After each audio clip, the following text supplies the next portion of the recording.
Hey everybody, welcome to Neil Talks. My name's Neil and it's time to talk Avatar: The Last Airbender.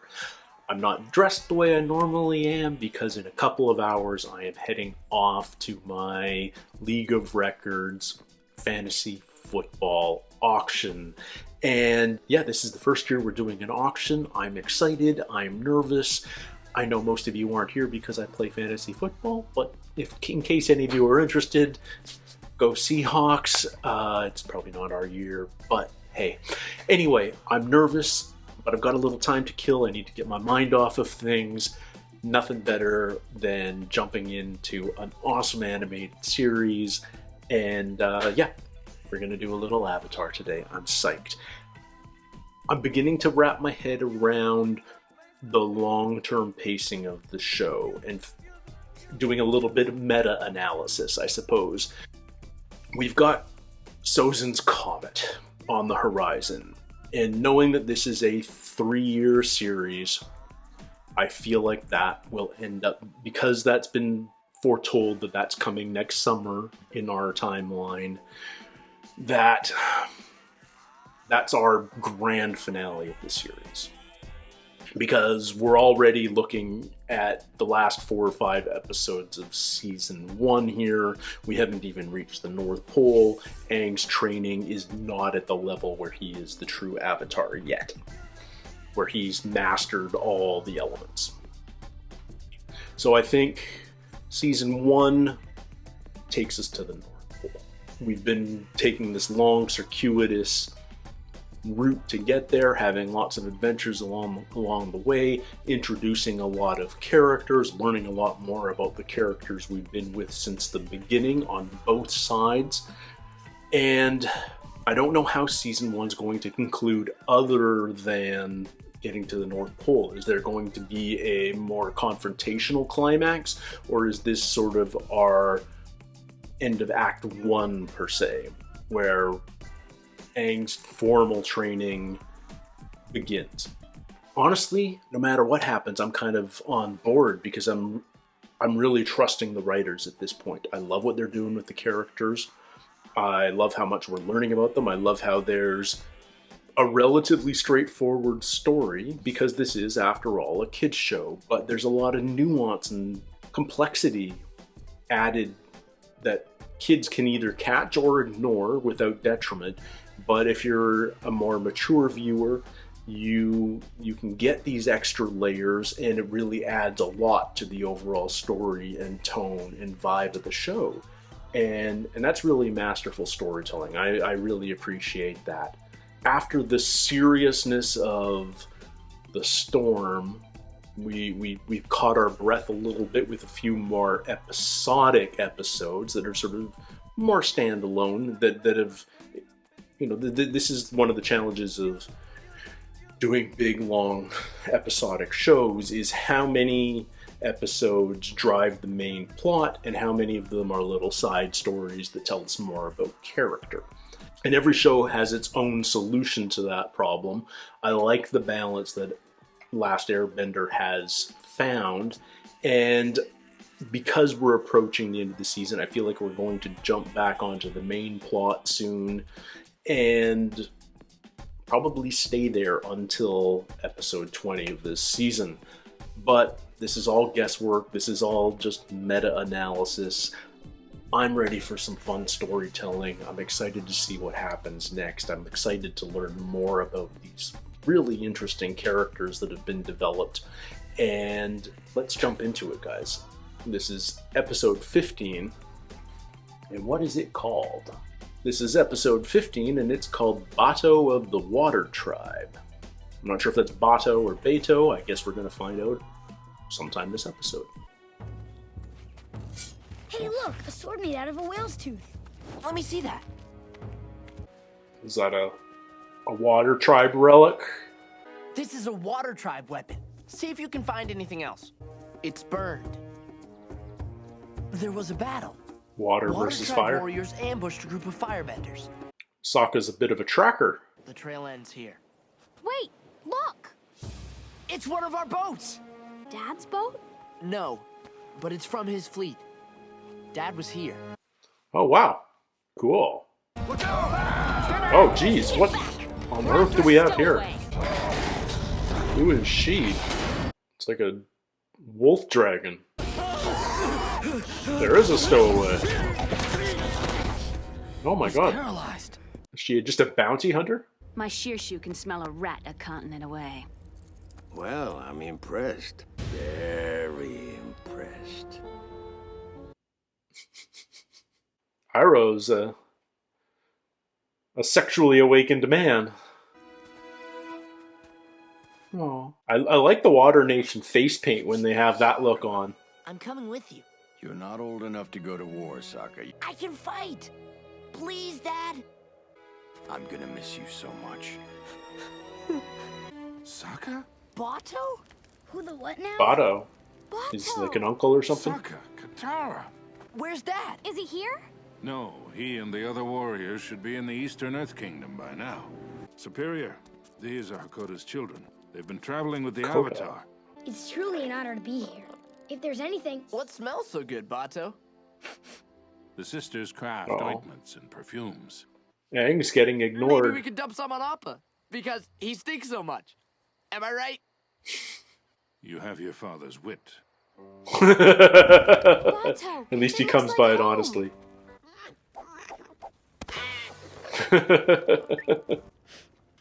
Ugh. Bato, is it true you and Dad lassoed an Arctic hippo? Hey, I ride animals too. One time there was this giant eel and So, who was it that came up with the Great Blubber Fiasco? You knew about that? What's that story? It's a long one, Aang. Some other time. Oh. Aang, please put that down. It's ceremonial and very fragile. Oops. Was it you or Dad that put an octopus on your head and convinced Gran you were a water spirit? So, she's got this snake tattoo. Is she not part of... Is that just... Are we just putting Street Fighter characters in here? Well, if it isn't my new friends, Angry Boy and Uncle Lazy. Alright. I need you to find someone. It's not the girl I'm after. It's the bald monk she's traveling with. Forget it.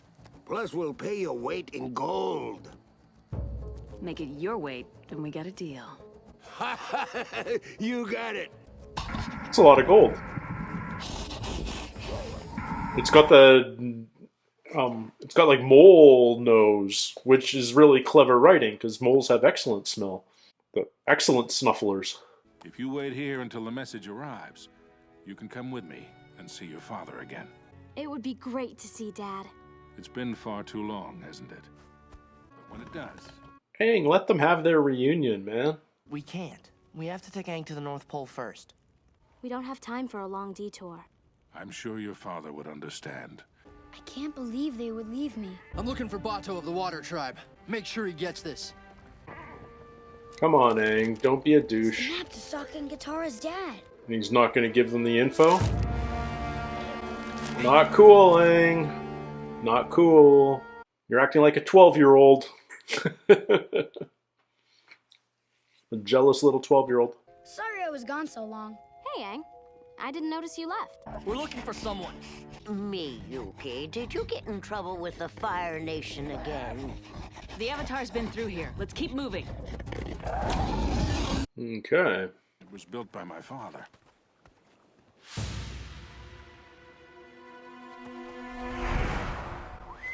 Is this the boat he took you ice dodging in?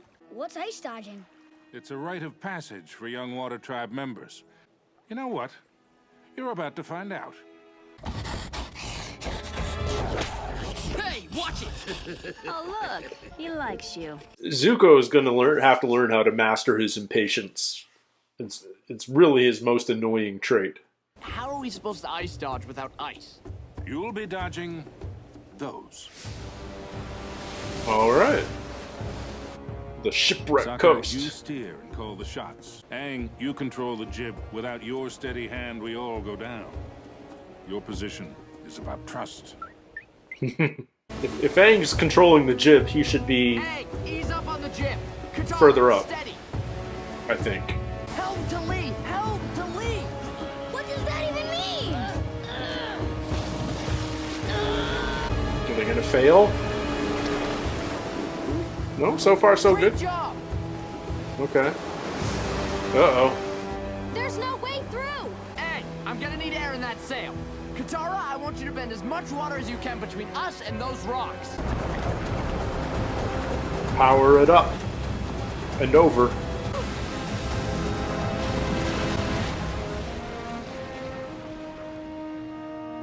Nicely done.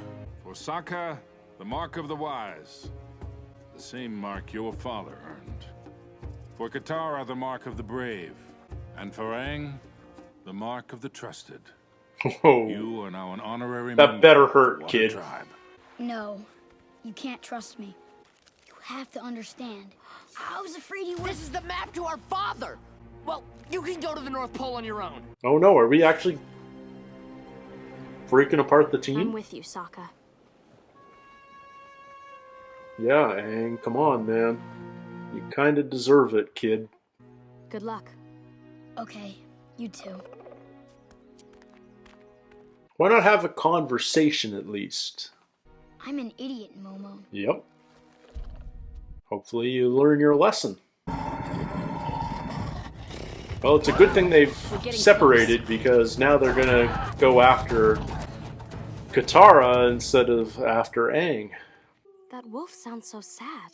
It's been separated from the pack. It's how I felt when the Water Tribe warriors had to leave me behind. They were my family, and being apart from them was more painful than my wounds. Oh. Sokka? We need to go back. Take this in case you want to find us. I'll leave a message at the rendezvous point. Alright, alright. For future, maybe season 2, we meet Dad. Zuko.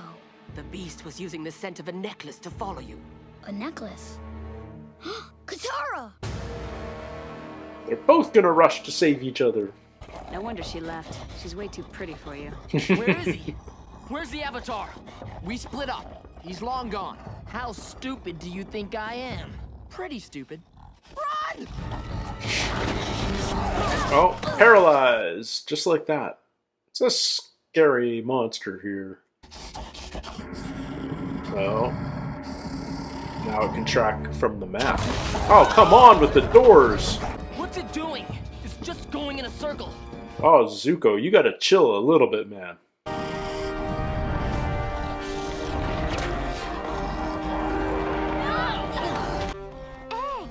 They're just like slugs on the floor. Oh, nice! Well done. Appa, nice. We've never seen Appa really fight before. Oh, this is awesome. Aang v Zuko. Dang.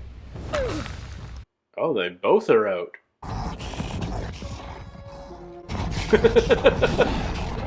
Iroh's so chill. No! Oh no. Appa's gonna crash, yeah. Oh, he's not done yet. She just whipped Appa. That's not cool at all.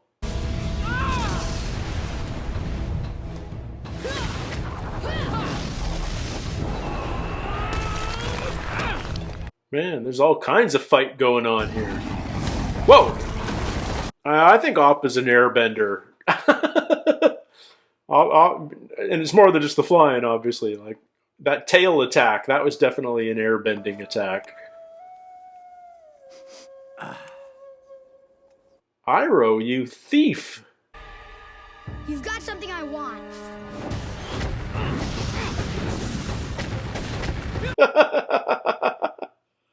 I figure Aang's gonna win by using water bending here. We're on a well. Oh, we got the necklace. There we go. Water bending! Nice superhero landing. Come on up! Oh! This wolf mole dragon thing. That thing sees with its nose. Let's give him something to look at. Oh, all the perfumes. Perfume bombs! Oh, and you can water bend the perfume, too. Nice. Nice visualization. I like that.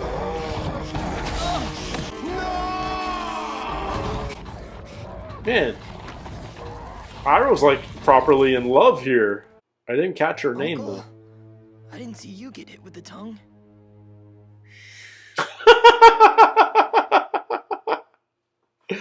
Oh, Iroh's awesome. Don't you want to see your father? Of course we do, Aang. But you're our family too. And right now, you need us more. Aang, how'd you get that? Zuko asked me to be sure I got it to you. Oh, that's so sweet of Zuko. Could you give him a kiss for me when you see him? Sure. Mwah. Oh. Well, Aang, you got frickin' lucky, man. It's a bit of a common trope where the kid that's feeling left out overhears part of a conversation, the start of a conversation, thinks they understand what's going on, leaves, and then the rest of the conversation reveals that they were completely mistaken in their assumptions. You know, it happened back in Arcane with Powder, it happened right here with Aang, countless other examples, but it's a little bit of a cliche. I like how imperfect Aang is. I like that Aang is just a confused 12-year-old kid with all this responsibility plunked on him. I like that he screws up. I like that he gets unnaturally jealous at times. I like that he's got this infatuation with Katara, and yeah, it just makes him a very human character. Despite the fact that he's the Avatar and he's the one that's going to save the world, he's also just a kid. And I like that dichotomy. It makes for really interesting storytelling, but to really explore that storytelling, you have to show his imperfections. You have to show his mistakes. And, you know, it's still a kid's show, so these mistakes, they can have impact, but they probably won't have lasting impact. They'll be remedied within the episode, or in the worst case scenario, within the season. And that's cool. You know, ultimately, this is supposed to be, he's the hero. And he's not an anti-hero. He's not a tragic figure. He's the hero. And it would suck if, you know, his mistake struck a permanent wedge in the team and they went their separate ways and that was the end of it. Maybe they could have extended that peril another episode or two with having them go their separate ways, but I get why they resolved it all in one here. I'm fascinated by this new character, this female bounty hunter, and her wolf, mole, dragon creature. I didn't catch her name. She just sort of came out of nowhere. You know, maybe if I was reading, if I had the subtitles on, they would have identified her, but I don't feel like she was actually named. And yet, I don't feel like she's a one-off character either. She's a wild card. I don't feel like she's working for anyone. I don't feel like she's aligned with any of the various nations. She seems to be a free agent, working for herself. We focused on her snake tattoo once or twice. Maybe that's her history or tribe or something. Who knows? Maybe. I hope we see more of her. And I like that Iroh is just such a... I like her nicknames. And she called him Uncle Lazy, I believe. He's not lazy, but he's sort of... He certainly puts this persona out that he's not a threat, and yet we've seen enough to know that he definitely has skill. He's just... He's the opposite of Zuko. Zuko's biggest flaw is he has no patience. He just gets angry the moment things aren't going exactly his way. And Iroh's the complete opposite. He's nothing but patience. You know, even in the middle of the fight, he's just like testing perfume samples and stealing perfume. And he's more interested in like having this new bounty hunter. Like he's got the hots for her. He's more interested in that than fighting. I think he's an awesome character. I want to know more about him. I want to know why he's so loyal to Zuko. I get that he's family, but Why has he basically given up his place in the kingdom? He's a respected, retired general. His brother is the leader of Fire Nation, Ozai, and yet he left to be with his nephew. So what's the history there? I'm curious. I want to know more. But I love that this show gives us more. I may have to wait a little bit, but sooner or later I think I'm going to get some answers about that sort of stuff, which I love. They tease things, they make us ask the questions, and eventually they answer the questions. And I think that's really cool. You know, we learn more about the Water Nation. We knew all the men of the Southern Water tribe left to go fight. We didn't know where they went. We didn't know whether any of them had survived. We didn't know anything about that. We just knew that they left years ago. Now we got some of that backstory. We get that Sokka wanted to go with them, but he wasn't quite old enough. We met his dad we met their dad in flashbacks, and we know that they're now in the Eastern Earth Kingdom. Is that near Ba Sing Se? I feel like it is, but I also know Earth Kingdom is massive. Really, they could be anywhere. But I don't think we put this episode in if we don't plan on reuniting with Dad at some point in the future when it becomes more important. Sure, it would be nice, like, you know, it's like Katara and Sokka say, it would be nice to see him now. But at some point, it's going to be important to see him.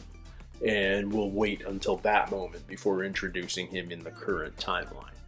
I'm cool with that, but I like that we've learned a lot about the Fire Nation. We've learned a lot about the Earth Kingdom. We've learned more about the Air Nomads. But since the first couple of episodes, we really haven't reunited with any of the Water Tribe, and now we finally have. And the fact that it's somebody from Sokka and Katara's past just makes it that much more interesting.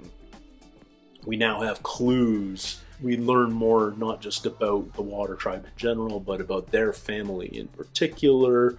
You know, this old family friend, and it just makes us suddenly really interested in finding their father.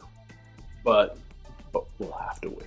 And that's fine. That's fine, because that's not the main plot, but it's something that now we're thinking about, and probably sometime during season 2, we'll get that episode where we finally reunite with Dad. It's smart storytelling. It's smart plotting, and you can tell even at this stage they're following this master plan for a 3-year plan to tell this whole story. They probably know exactly how many episodes the whole thing's going to be.